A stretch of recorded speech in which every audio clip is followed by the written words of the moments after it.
Hello and welcome friends. आज हम बात करने वाले हैं कि बारिश में हम अपने डॉग का ख्याल कैसे रख सकते हैं। दोस्तों, जैसे कि आप सभी जानते हैं कि बारिश में हमारे डॉग को एक खास तरह की देखभाल होती है। बारिश में न सिर्फ हमें, जो हमारे पेट होते हैं, जो हमारे डॉग होते हैं, उन्हें एक खास तरह की देखभाल की ज़रूरत होती है। जैसे बारिश में हमें बार बार प्रॉब्लम होती है, सर्दी ज़ुकाम, इम्यून सिस्टम को लेकर प्रॉब्लम होती है, वैसे हमारे जो डॉग होते हैं उन्हें भी ये सारी प्रॉब्लम्स होती है। तो आज की इस वीडियो में हम बात करेंगे कि कैसे हम अपने डॉग का खासकर ख्याल रख सकते हैं, जैसे वो बारिश में भी हेल्दी बने रहे।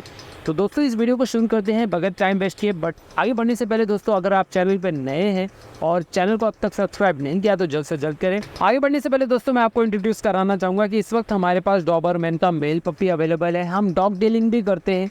तो अगर आप भी एक डॉग लेना चाहते हैं जो कि हेल्दी हो और ब्लड लाइन हो या टॉप क्वालिटी का डॉग हो, तो आप डिस्क्रिप्शन में दिए गए नंबर पे हमें कांटेक्ट कर सकते हैं।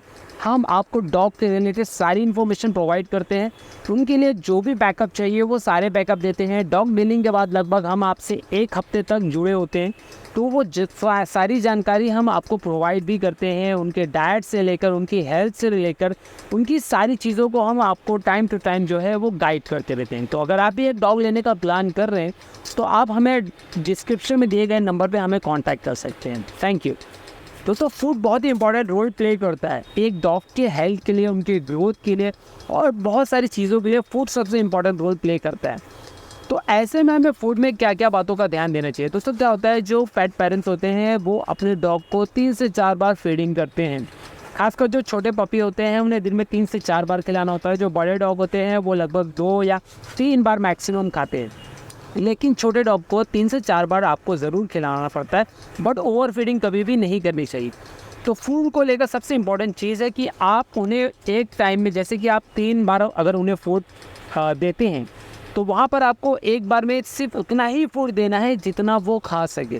क्योंकि बहुत सारे जो पेट पेरेंट्स होते हैं वो बहुत सारा फूड रख देते हैं। जो हमारे डॉग होते हैं वो एक बार में उतना ही खाते हैं जितनी उनकी नीड है। तो कभी भी ऐसी गलती ना करें, ओवर फीडिंग कभी ना कराएं। ज़्यादा फूड उस बाउल में ना रखें, क्योंकि ज़्यादा फूड रखने से आपका डॉग जो है एक बार में जितना खाना होता है उतना ही खाता है और वो फूड उसमें पड़ा रहता है। और जैसे कि आप सभी जानते हैं कि बारिश में हमारे आसपास मॉइस्चर होता है, तो उस मॉइस्चर की वजह से उस फूड में फंगस लगने के चांस होते हैं। तो वही फूड जब दूसरी बार हमारा डॉग खाता है तो उसकी वजह से उन्हें जो है फूड पॉइज़न होने का चांस होता है। तो सबसे ज़रूरी है कि कभी भी आप अपने डॉग को सिर्फ उतना ही फूड दें जितनी उनकी ज़रूरत है, ओवर फीडिंग ना करें। फूड ब्रांड कौन सा यूज़ करें।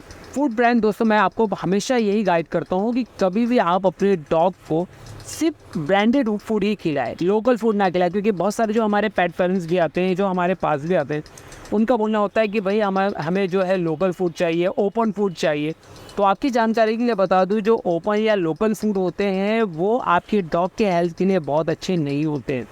और वो कई बार जो ओपन फूड होते हैं वो जो सेल पर्सन होते हैं, जो शॉप वाले होते हैं, वो एक्सपायरी फूड को ओपन करके रीसेल करते हैं। तो ऐसे में जो एक्सपायरी फूड होता है वो बहुत ही ज़्यादा डेंजरस होता है।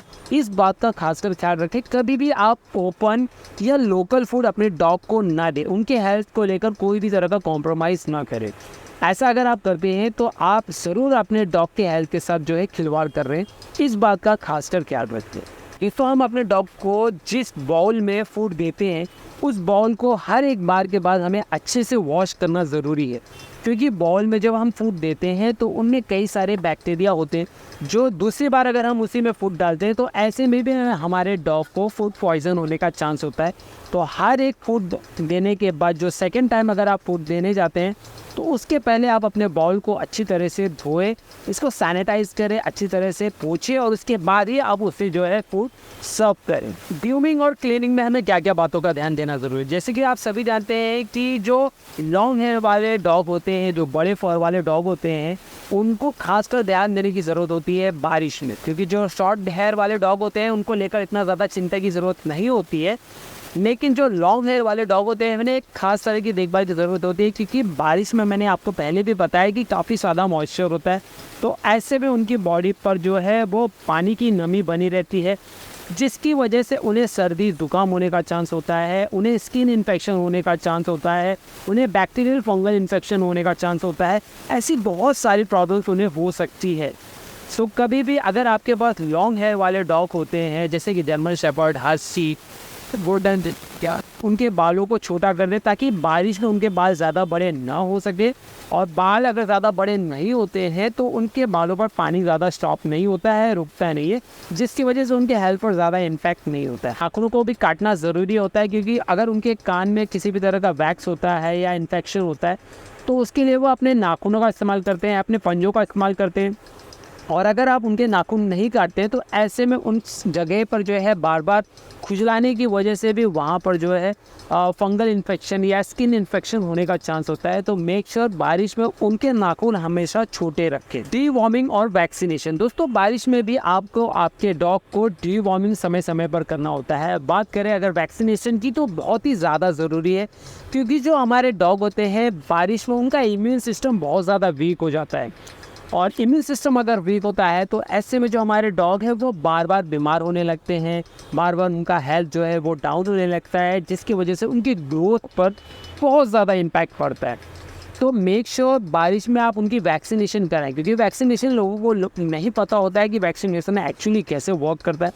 ठीक है, वैक्सीनेशन सिर्फ और सिर्फ रेबीज़ के लिए नहीं लगाया जाता है, उसके उनके जो इम्यून सिस्टम को बूस्ट करने के लिए भी लगाया जाता है। तो अगर आप समय पर वैक्सीनेशन कराते हैं और ख़ासकर बारिश के पहले अगर वैक्सीनेशन आप कराते हैं तो ऐसे में जो आपके डॉग को किसी भी तरह का वायरल इन्फेक्शन या किसी भी तरह का इन्फेक्शन या गैस्ट्रो पार्वो या किसी भी तरह का रेबीज़ का खतरा अगर होने वाला होता है तो अगर आप समय पर वैक्सीनेशन कराते हैं तो उन्हें वो सारे खतरे भी नहीं होते। तो वैक्सीनेशन पे खास ध्यान देना ज़रूरी है दोस्तों, इस बात को कभी भी ना टालें और वैक्सीनेशन को कभी भी डिले ना करें। और दोस्तों जाते जाते आपको एक हेल्थ टिप्स देता हूँ कि आप अपने डॉग को बारिश में भी कैसे हेल्दी बनाए रख सकते हैं। दोस्तों क्या होता है कि बारिश में हम अपने डॉग को वॉक पर तो नहीं लेके जा पाते, जैसे कि नॉर्मल टाइम पर, जैसे कि अगर आप समर की बात करें या विंटर की बात करें तो आप अपने डॉग को 2 से 3 बार वॉक पर ज़रूर लेकर जाते हैं।